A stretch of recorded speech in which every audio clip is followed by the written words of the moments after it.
Thankalam Kozhippally bypass ആദ്യ റീച്ചിൽ road lightening system നാടിന് സമർപ്പിച്ചു. ഉദ്ഘാടനം ആന്റണി ജോൺ MLA നിർവഹിച്ചു.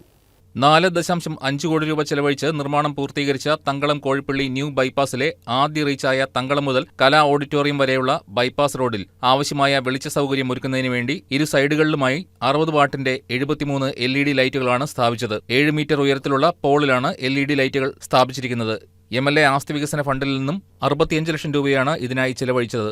റോഡ് ലൈറ്റിംഗ് സിസ്റ്റത്തിന്റെ ഉദ്ഘാടനം ആന്റണി ജോൺ MLA നിർവഹിച്ചു.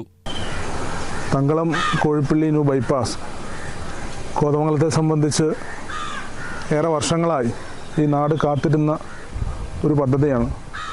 നിരവധിയായിട്ടുള്ള പ്രതിസന്ധികൾ ഈ പദ്ധതിയുമായി ബന്ധപ്പെട്ടുകൊണ്ട് പ്രത്യേകിച്ച് 2016 കോതമംഗലത്തെ ജനങ്ങൾ MLA ആയി വരാൻ അവസരം നൽകിയതിന് ശേഷം ആ പ്രതിസന്ധികളെല്ലാം നിരന്തരമായ ഇടപെടലിലൂടെ മറികടന്നുകൊണ്ടാണ് ഇന്ന് നമ്മൾ 2026 ഈ തങ്കളം കോഴിപ്പള്ളി ന്യൂ ബൈപ്പാസ് അത് യാഥാർത്ഥ്യമാകുന്ന നിലയിലേക്ക് കാര്യങ്ങൾ എത്തിയിട്ടുള്ളത്.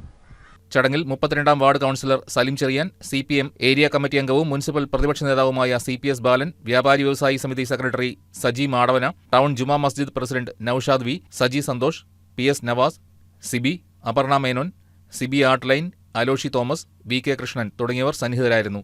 News desk KCV news.